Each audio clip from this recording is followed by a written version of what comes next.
Did George Harrison write the most epic song about ADHD cyclical burnout? Stay tuned to find out.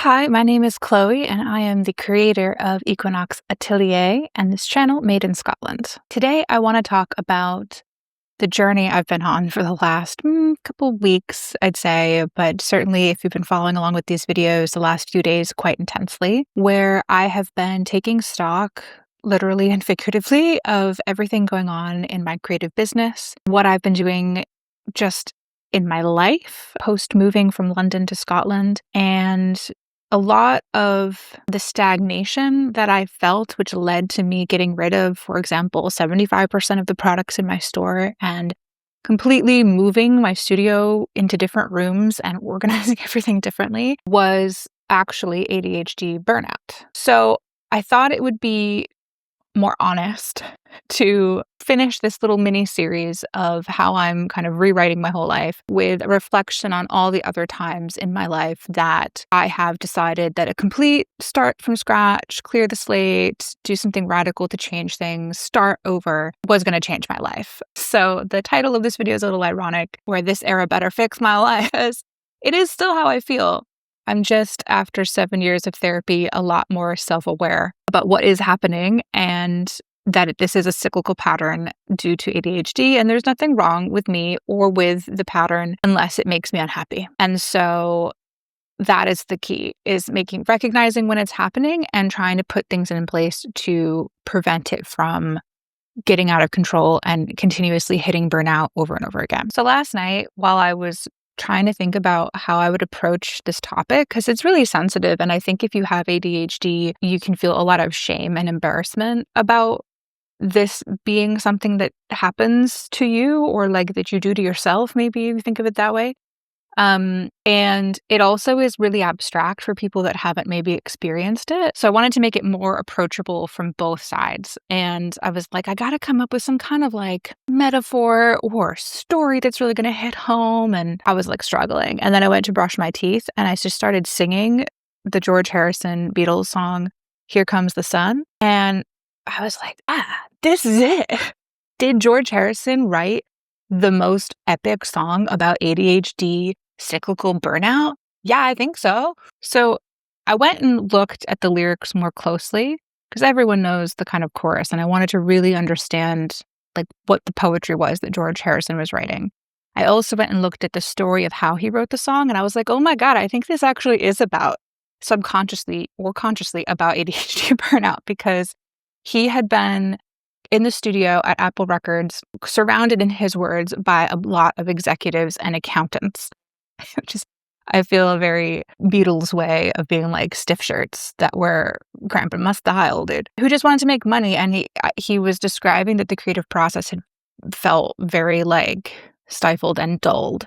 And he, I think, was in a burnout. And he went to Eric Clapton's house and he was walking around the garden and he wrote, Here Comes the Sun.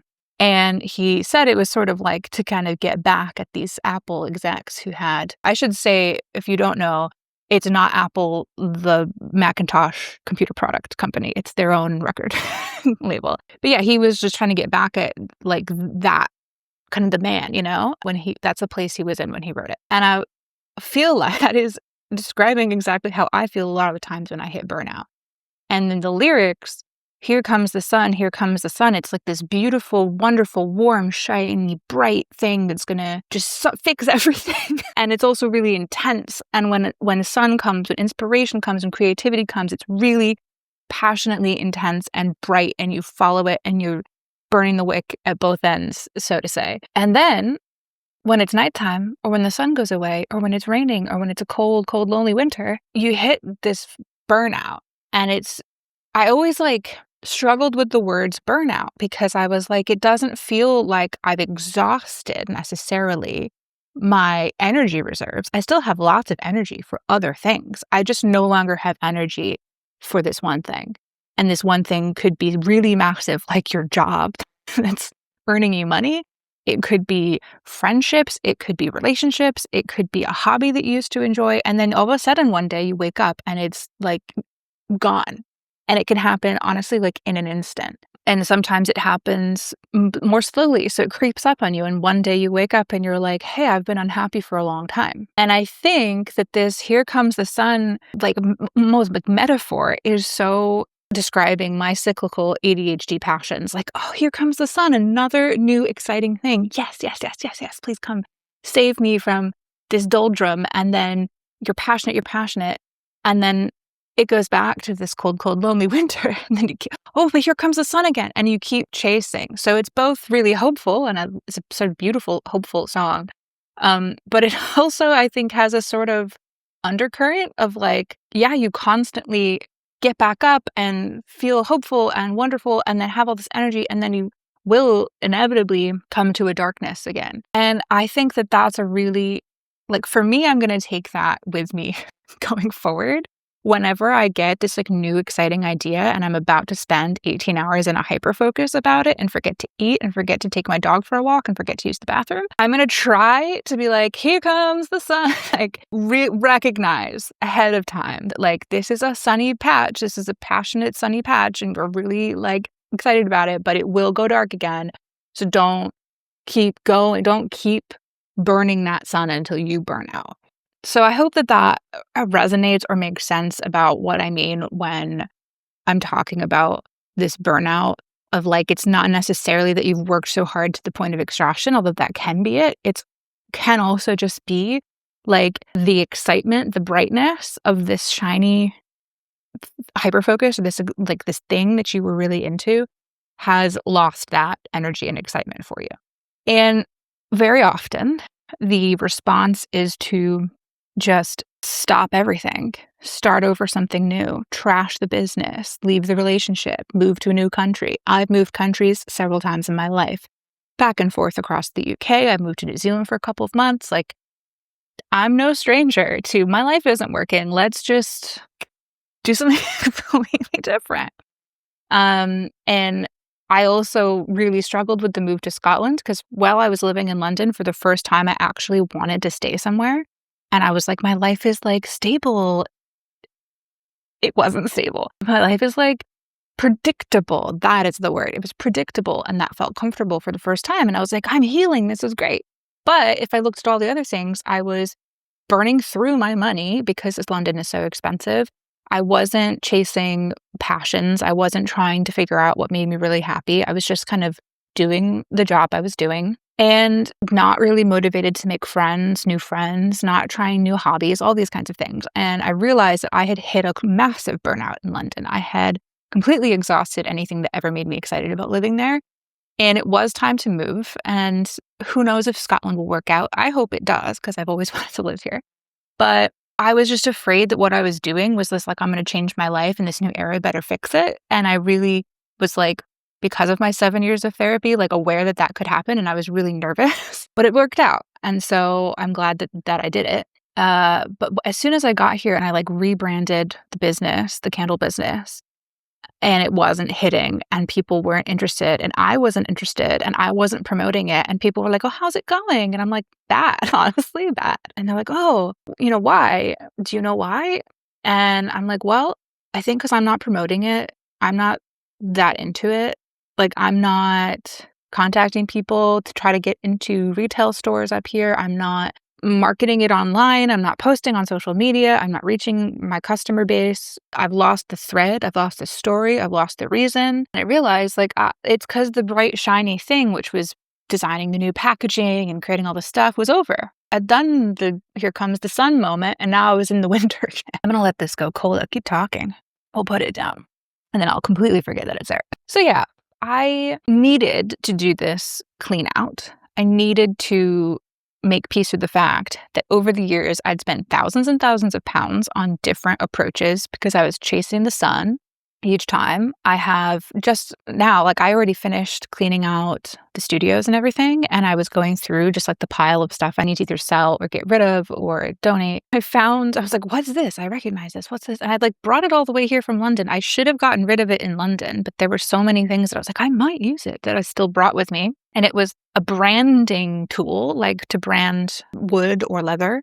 And I got it to make gold foiled boxes, which I never really quite nailed. And it's not to the fault of the tool. It was really cool, but I just didn't nail it. And I originally had a brand mark for Equinox Candles. That was the original name. Then I changed it to Equinox Apothecary. So I had to get a different branding tool because Apothecary was too many, like it's too long. So it needed to be on brand new like stick, and they're really expensive. And then I also made one like just a random design. And I was looking at them like, I'm never going to use these again, especially because the two business names are like not even functioning business names anymore.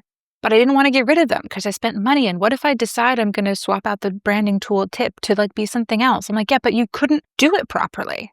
So that became kind of like a touch point in my thinking last night of like, you have physical evidence in your space of all the times that you've decided this new era is going to do it, that this is going to be the thing that makes you happy. And I don't have any physical proof other than the fact I'm here in Scotland doing my own thing that fresh starts actually work.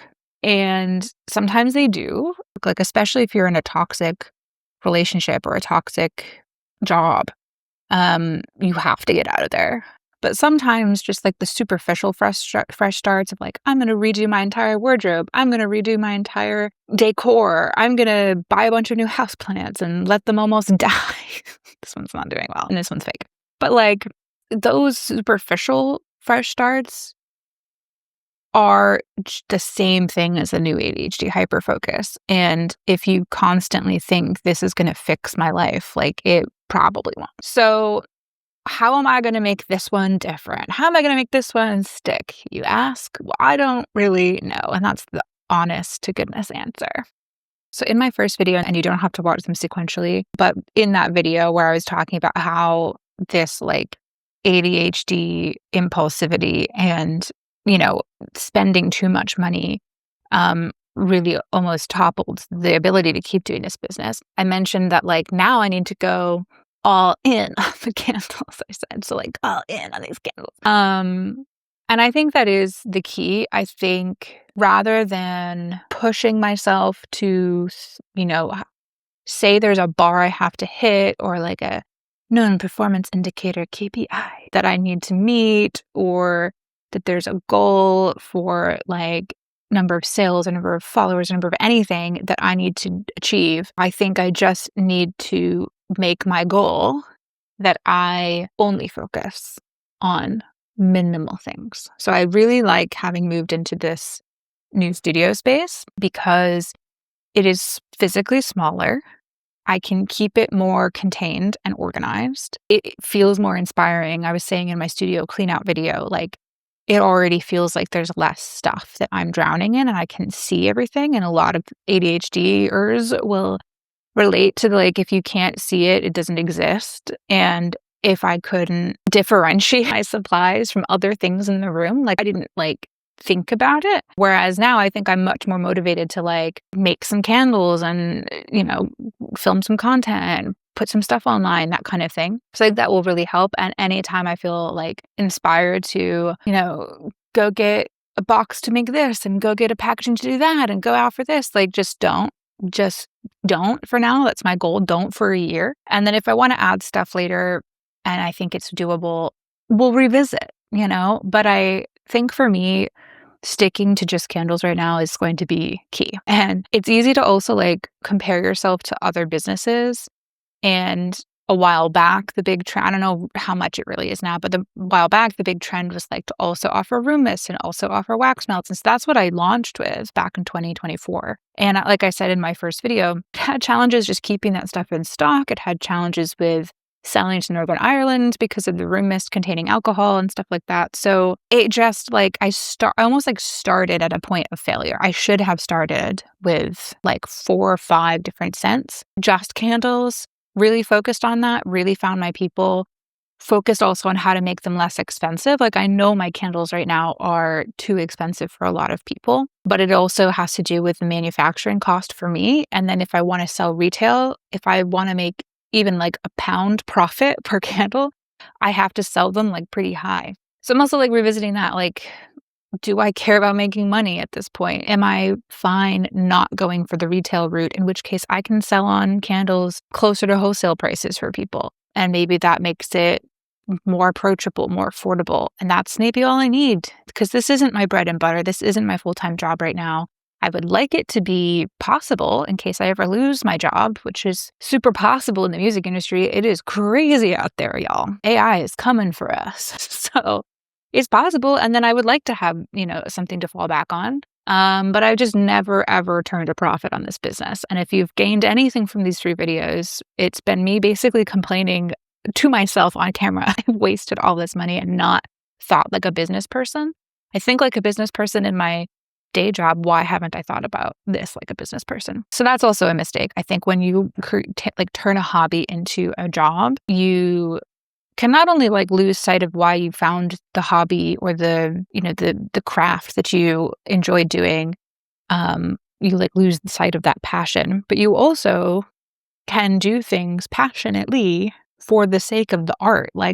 I want the packaging to look like this because that's how I want it to look. I mean, that was the problem with my essential oils. I did not need those labels.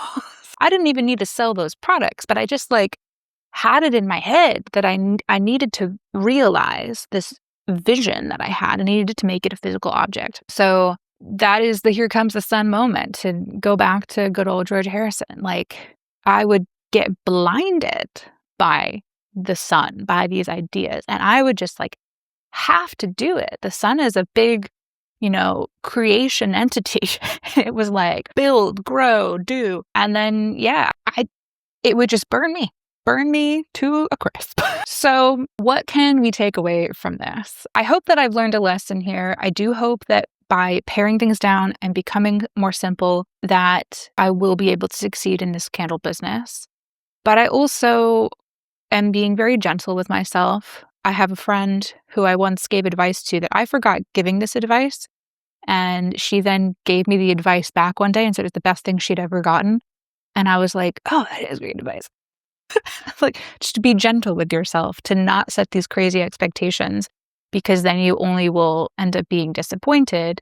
Even if you meet that expectation, you're always pushing yourself above and beyond. I should have done this, beating yourself up about that. And so I'm going to try to be gentle with myself. I'm going to try to look at this new era as not, it's going to fix my life, but as this was a necessary reset. It's okay to have, I don't want to say the word failed, because that's the self-talk that does make us feel bad and make us feel guilty and then prevent us from change. But I will say it's okay to let go of things that, as they say, no longer serve you. So today is actually a full moon. It's a full moon in Capricorn. I don't know really what that means, but it's also a sun conjunct Jupiter in Leo. I can tell you what it is, but I again don't know what it means. But I do think that there is a buzzing energy of cut it out, move on. If you move on, good things will happen. So that is what I'm doing. And I'm going to finish cleaning the house today, the whole house. Not just the studio, but actually do the dishes, because as cute as this is and actually looks great on camera, I'm drinking a coffee out of here because all the other mugs are dirty. There's gold foil on this. So yeah, I need to clean, reset. It's going to fix my life. I can hear it. I can hear it coming out of my mouth. I am aware. If I clean my house, it's all going to be fine. But yeah, that's what I'm going to do.